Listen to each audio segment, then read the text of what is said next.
आज बात करते हैं एक ऐसी कहानी की जिसमें कूटनीति को उसकी आखिरी हद तक आजमाया गया।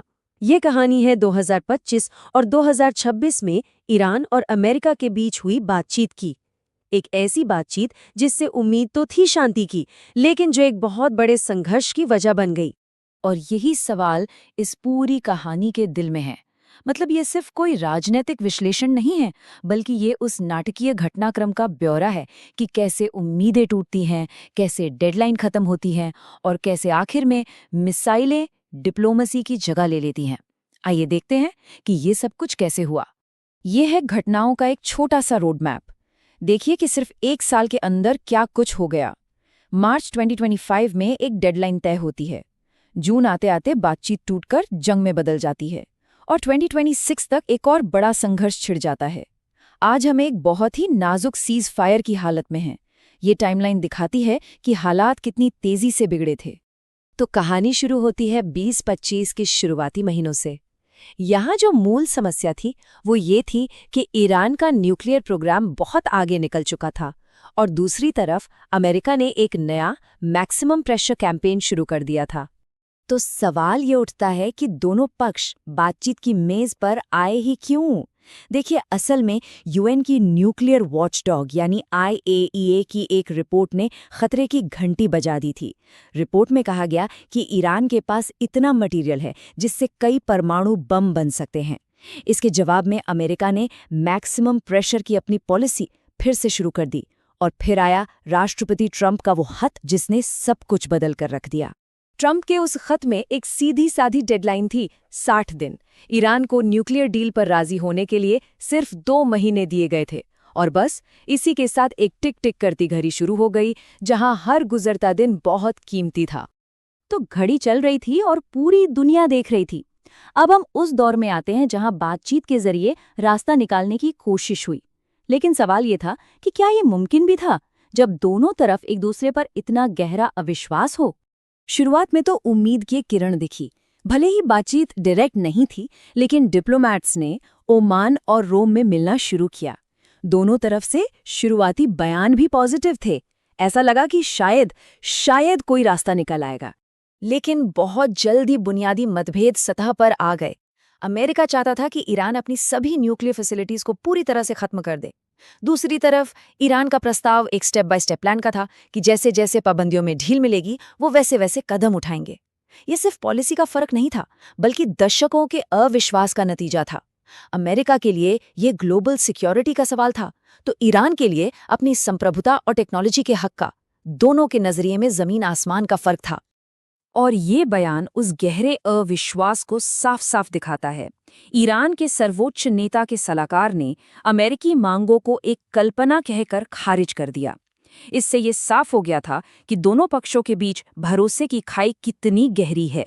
चलिए अब उस मोड़ पर चलते हैं जहां बातचीत पूरी तरह से पटरी से उतर गई। ये वो पल था जब शब्दों की जगह बमों ने ले ली और कूटनीति के दरवाजे बंद हो गए। ये वो आखिरी घटनाएं थीं जिन्होंने जंग का मंच तैयार कर दिया। पहले IAEA ने बताया कि ईरान के पास रिकॉर्ड मात्रा में मिलिट्री ग्रेड यूरेनियम है।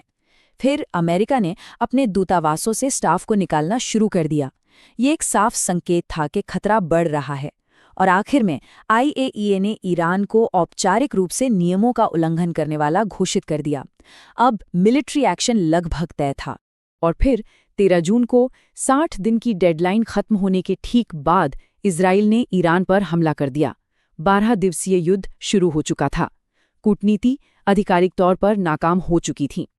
शुरुआती लड़ाई बहुत तेजी से आगे बढ़ी।